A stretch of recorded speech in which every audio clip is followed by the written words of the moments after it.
ministers present, my sister, Ambassador of the United States, Meg Whitman, the Vice President of IBM, and all the good people, researchers, the management of the university, Catholic University. Distinguished ladies and gentlemen, good afternoon. A few days ago, I held very productive engagements with the IBM leadership team in San Francisco, California, where we reviewed the decade-long collaboration between the government of Kenya and IBM. It became clear that a broader conversation was necessary in order to build upon the legacy of this partnership in terms of innovation, achievements, and pioneering development. An engagement that extends the scope of our joint endeavor to include initiatives enhancing our capacity to deliver transformative solutions in the delivery of public services across various sectors. This event, to commemorate 10 years of IBM Research Lab, will provide us yet another opportunity to extend our conversation, appraise our achievements, evaluate our present needs, and envision a bold, disruptive path to the future built from our complementary partnership. And looking at the presentations that I went through earlier, I am persuaded that we actually have a great opportunity to do this together. It is the work of leadership to imagine a future of opportunities and solutions. And it is the work of innovators to design it, while it is the function of technology to reconcile the two, to deliver a vision of the future that is safe, secure, and sustainable. This event brings together all the necessary parties in one place, and it is only appropriate that technology, research, development, and innovation be at the heart of our quest for a prosperous, resilient, and dynamic Kenya. Over the past year, I have used numerous occasions to make a strong case for investors, multinational corporations, and technology companies to shift their strategic focus to Africa, the young, green continent of the future, and in so doing, capitalize on Kenya's geostrategic advantage as the gateway to the region and to the continent. A landscape of opportunity is unfolding on our continent. A vast market of 1.4 billion people has emerged under the Africa Continental Free Trade Area and the various interlocking regional economic blocs. Africa's population is famously young, now educated, skilled, and motivated. The continent is abundantly endowed with natural resources, including critical minerals required for the global transition into green, clean industrialization. Our continent also has tremendous renewable energy potential, and Kenya is a front runner here. In a world imperiled by impending climate disaster occasioned by emissions from past industrialization, the greening imperative at hand is a matter of existential necessity. This makes Africa the global hub of the next industrial revolution. Mr. Vice President, listen to me again. I said, this makes Africa the global hub of the next industrial revolution. Kenya is the gateway to Africa. The future is here, and we shall imagine, design, and build it together with IBM and many others. We are committed to securing this country's future by deploying technology to deliver solutions that enrich human experience and well-being, keep the economy competitive, diverse and robust, and enhance the resilience and security of communities and the nation against all threats. We recognize technology as the catalyst, which will facilitate the highest actualization of our potential, efficient use of our resources, and optimal exploitation of opportunities, and therefore a means of ensuring that we make the best use of the limited resources to maximize value for Kenya as citizens and as consumers. The government's bottom-up economic transformation agenda promotes science, technology, and innovation as an enabler of excellence in all sectors.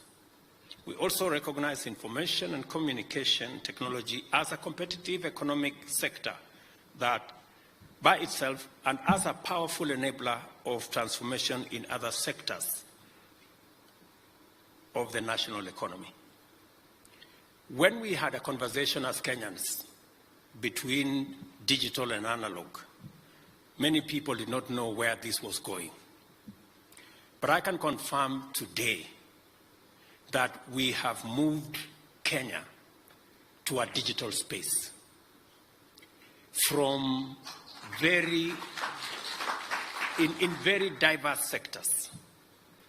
Today we have, and I can mention at least 6 sectors that today we are using technology and the digital place to drive our policy, our programs, and our agenda.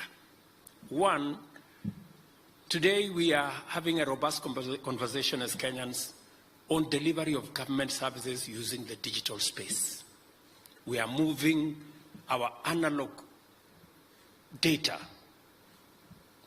paper, and all manner of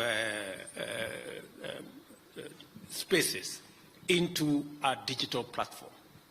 As I speak to you today, we have transited over 10,000 government services onto the digital platform, something that many people did not imagine.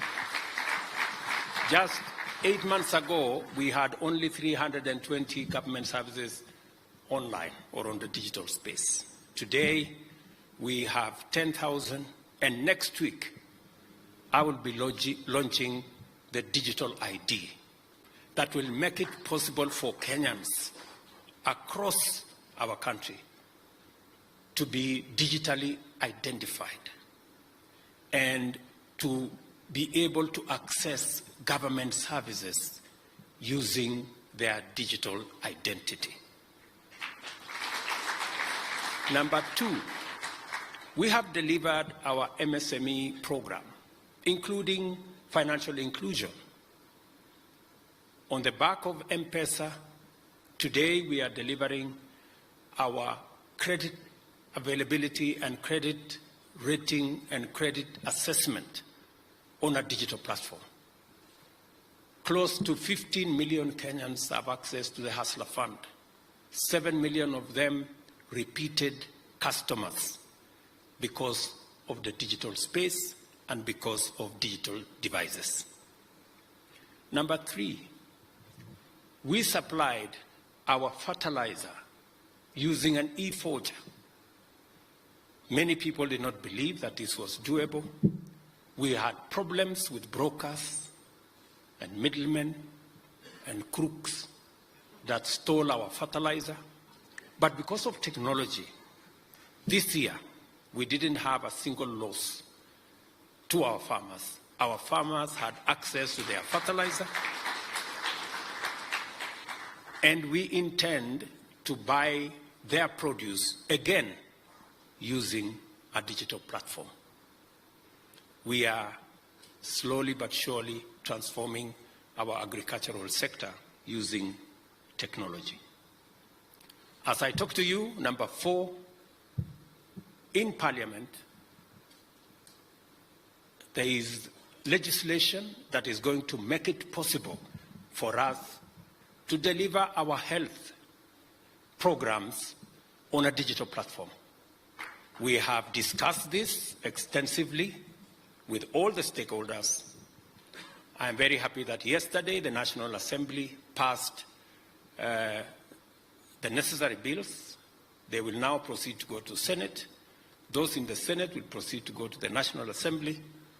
And in a couple of weeks, we will have built the ecosystem that is going to make it possible for us to deliver on universal health, a challenge that has been with us for close to 17 years. I am very proud that technology will now make it possible for us to deliver our universal health coverage on a digital platform, whether it is registration,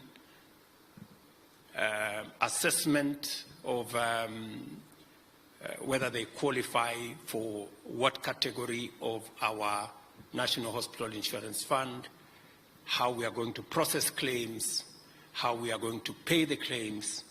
Technology is coming in handy, and we are very proud of what we are doing. On the education front, we are using technology to leverage on everything that we are doing, including assessment of students who qualify for different categories of scholarships. What we are calling the mean testing instrument that again leverages on technology. And we are making tremendous progress in that space of education. It has given us an opportunity to turn around and have a new model of delivery of education funding, again, courtesy of technology. I was very happy this morning listening to the scientists and the researchers here at IBM, and already the collaboration between IBM and the Office of the Special Envoy in my office on climate change, that we are now going to use technology, not just to make sure that we keep our promise on the delivery of the planting of 15 billion trees, but it's also going to enable us to find where are we going to do it. But much more importantly, it's going to assist us in the carbon markets ecosystem that I committed that it's going to be one of our very big exports going into the future. Again, I just wanted to give this example as to what technology is doing to us and what the digital space, the amount of scope and partnership that we can achieve and the amount of progress that we can attain working together with partners like IBM. It is our aim, therefore, to turn this country into a hub of productivity and competitiveness by providing ICT infrastructures that enable Kenyans pursue employment opportunities and enjoy market goods and government services conveniently. I just said that in that education space, what our Ministry of ICT is doing with the ICT hubs across the country, the hotspots across the country, is not only to increase commerce, e-commerce that is, but also digital jobs for our young people. So again, technology is working with us. The digital space is giving us leverage on digital jobs, remote jobs that we are already working with various sectors. Under the digital superhighway strategy pillar of our agenda, we are optimizing our position as the gateway of 6 submarine fiber optic cables and the existing potential of 9,000 kilometers of terrestrial fiber optic networks, with another 100,000 kilometers of last mile connectivity to serve every part of Kenya. And as we roll this out, it is an opportunity for companies like IBM and others to work with us to leverage on this space so that technology can help us transform our partnership, our relationship, and also our country.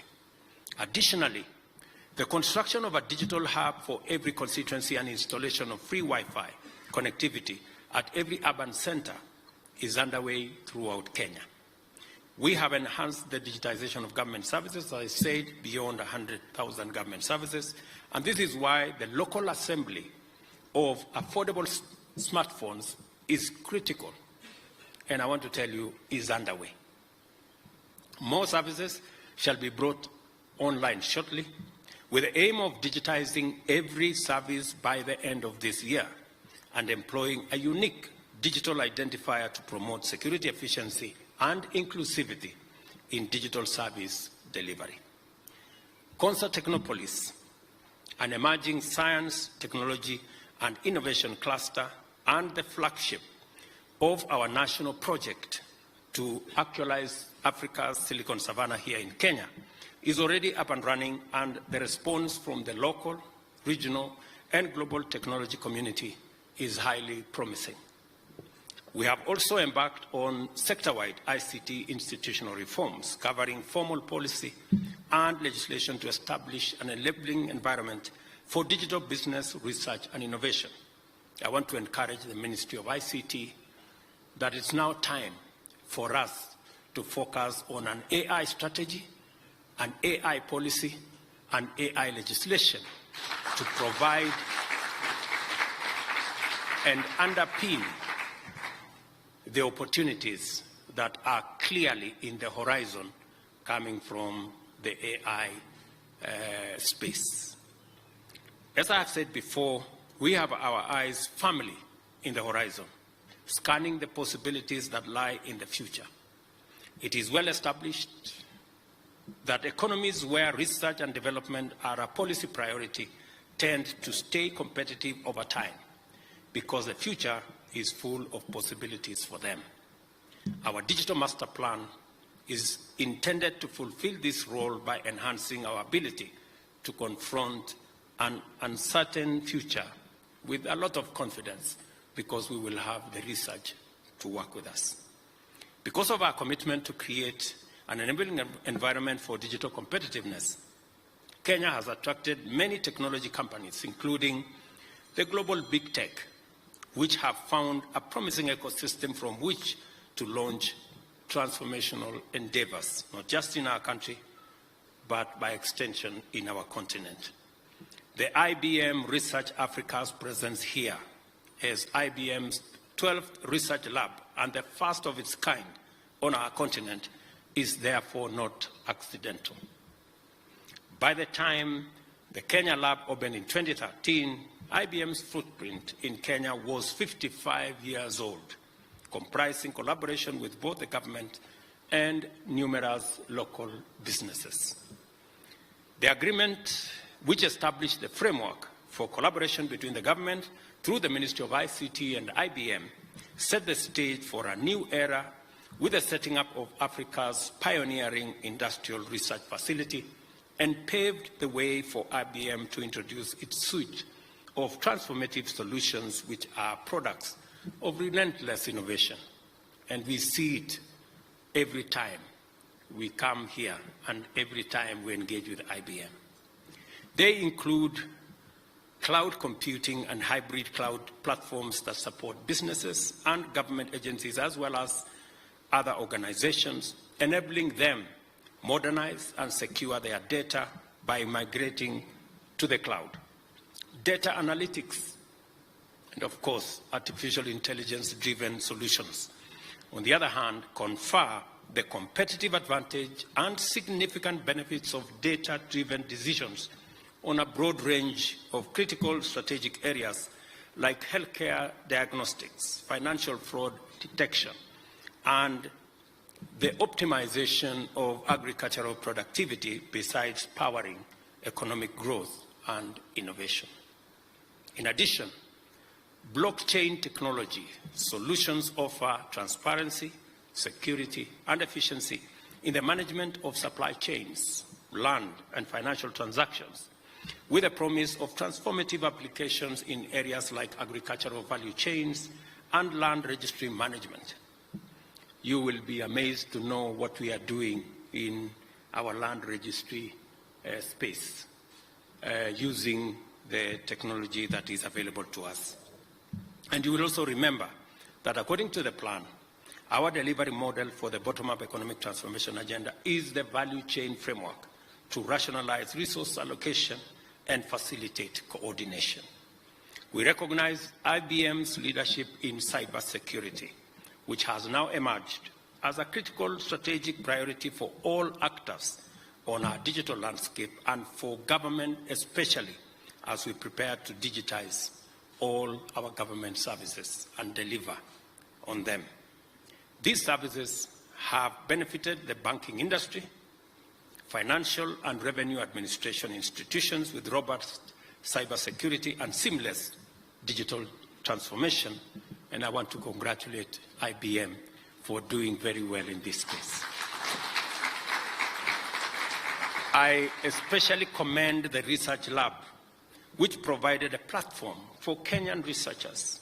I saw them here this morning, Wamburi and group, in collaboration with the Ministry of Industrialization to implement a program which initiated improvements to Kenya's ease of doing business profile.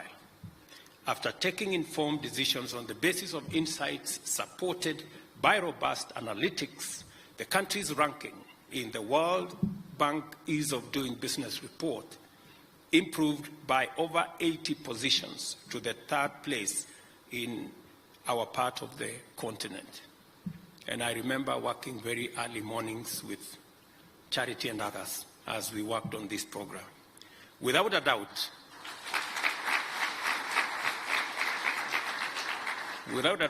IBM has a solid track record in using technology to facilitate innovation, transformation of productivity, and improvements in competitiveness.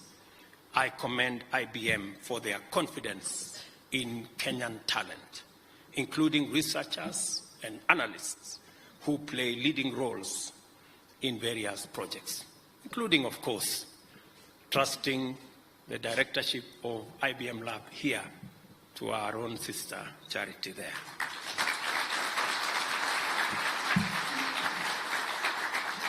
And I don't think it was so much about her being Kenyan. It was so much about her being competent and being able to do the job. This is why on the 10th anniversary of a highly fruitful collaboration, I look to IBM for further progress, especially in training Kenyans in high-end technology skills, including but not limited to facilitating access by more Kenyans to pathways leading to PhD-level qualifications in high-tech science at whatever cost. Of course, including no cost. I also encourage IBM to do its part in scaling up our current collaboration and open up the research lab for the benefit of Kenyan universities, as well as government ministries, departments, and agencies, those that are in need of research. The government of Kenya will set in motion appropriate mechanisms to expeditiously facilitate the extension of the MOU on collaboration with respect to the IBM Research Lab based here. I can tell you we have absolutely no problem. In fact, we have every reason to extend the MOU that currently exists. And if anybody had any doubt, my presence here, together with all of our engagements, should give you comfort of our commitments that we shall honor them in full, in due course, and on time. Looking back, there is so much achievement to celebrate and appreciate about the 10 years of collaboration between the government of Kenya and IBM. Looking into the future, there is reason to be confident that uncertainty will be met with a high capacity for technological innovation and commitment to collaboration in designing a future consistent with our highest aspirations. The future of our dreams will unfold in Africa's Silicon Savannah, right here in Kenya. And I have been told this morning that Silicon Savannah is not a place, that the Silicon Savannah is a whole movement and a whole concept that must encompass every part of our republic. And also the digital and geostrategic gateway that we are to East Africa and to Africa at large.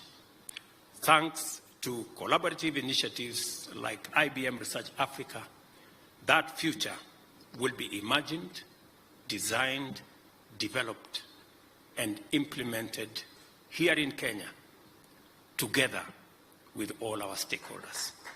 I want to say